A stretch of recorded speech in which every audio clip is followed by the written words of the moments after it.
Welcome around Fly Box. Today we're going to tie my Grizzly pupa. And it's a very effective pupa, either fished dead drift on its own, tight lined, or beneath a dropper, as a dropper beneath a caddis dry. I fish this year round. It's very effective for me. Let's go over how I tie it. I start off with a caddis emerger hook, size 16. I will go up to size 14 with this and down to an 18, and black thread. And we're going to start our thread, bring it up to the midpoint of the hook, and trim it off. First material we're going to tie in, I'm going to use the quill from a Grizzly hackle, Grizzly saddle hackle. I've already stripped it. What I do to begin with, so I trim it off, trim that hackle tip off, and we're going to start our quill in the middle. I do a pinch wrap in the middle, just grab a hold of it, and then pull it back in and wrap back at the midway point of the bend, basically to where 45 degrees takes me to the tip of the hook. And then I'm going to bring my thread up, make sure I got a level, slightly tapered thread base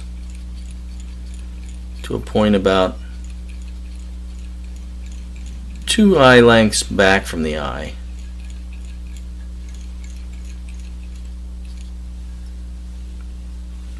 And next we're going to wrap our quill forward. You can soak these, and with larger quills on bigger patterns I do make them a little more flexible, but on these smaller quills, smaller size hooks, I really don't have an issue with them. And you're going to wrap it forward, just one in front of the other. Work your way up the hook. Try not to leave any gaps, but if you do, you'll see later on,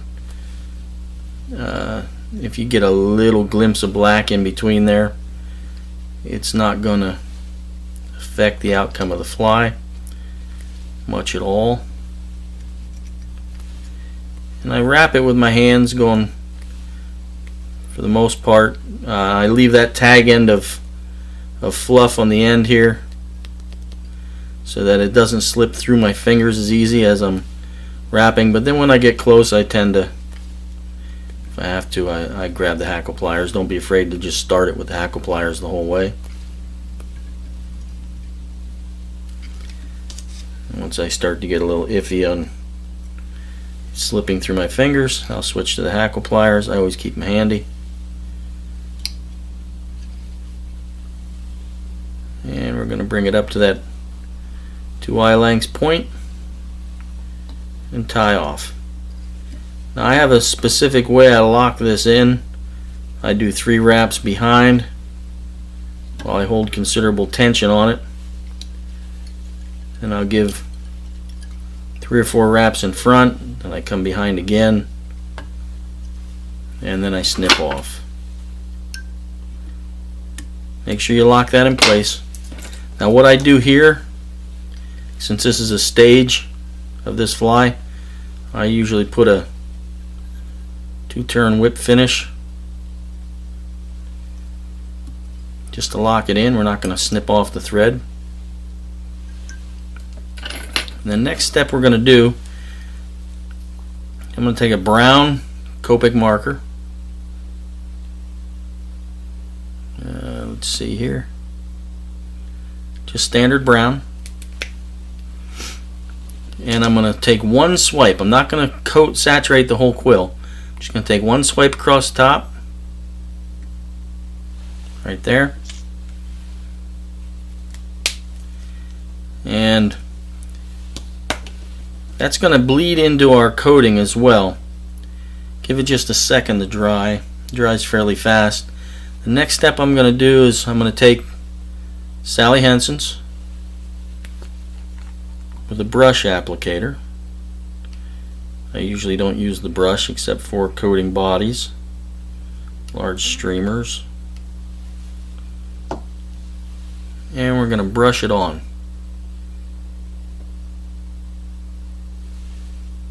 Make sure we get the whole thing coated.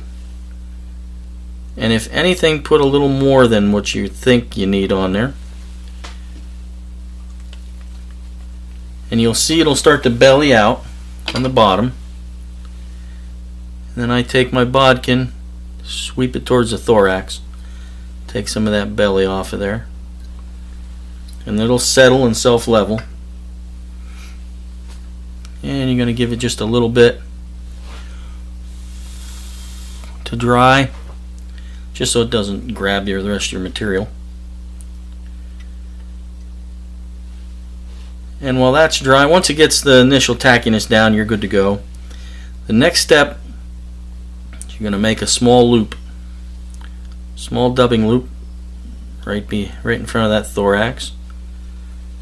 Now what I also do is I reposition this fly every time I tie it, and I level out that thorax.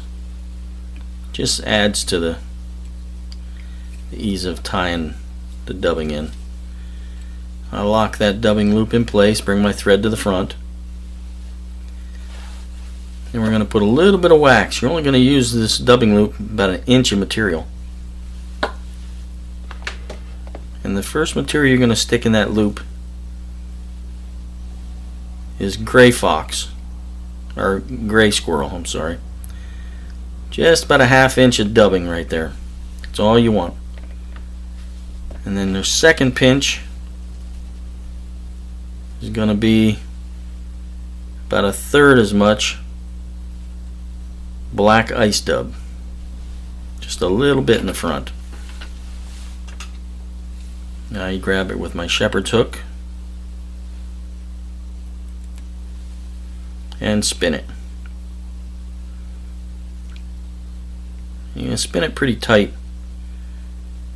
You're not worried about shortening the thread or anything. And I spin it down until it's nice and tight, and then I counter spin it with my fingers, just to keep some of the flyers a little bit under control, because you don't need this that big. And you can trim this too when you first wrap it in. And then you're going to wrap your thorax.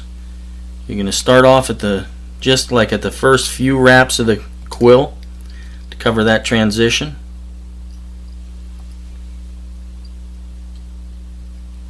And you're going to bring it forward, and right in front of it you're going to bring the black ice dub. Just let your dubbing noodle work in your favor. And when your dubbing's done, tie off behind the eye.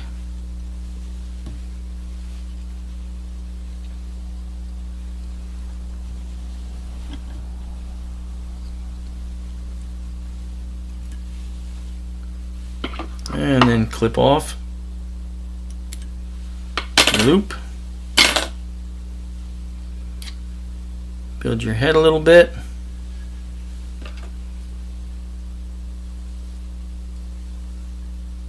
and a quick whip finish.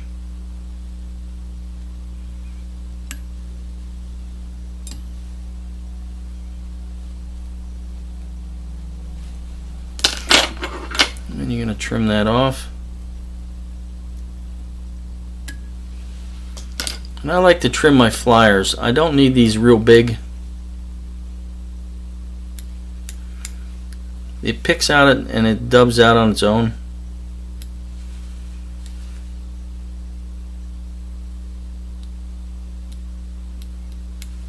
There we go.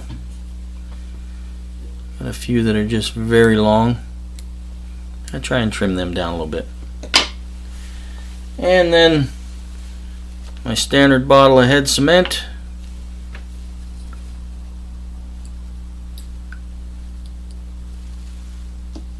One quick dot on that head.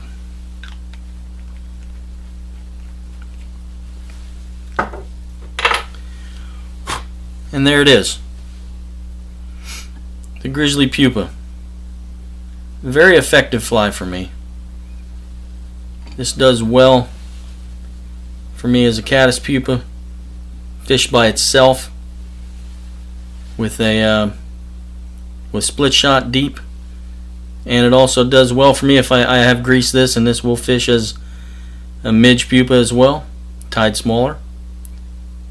But a very good all-around season-long pupa pattern. Hope it adds to your box as it has mine. Good luck. See you in the water.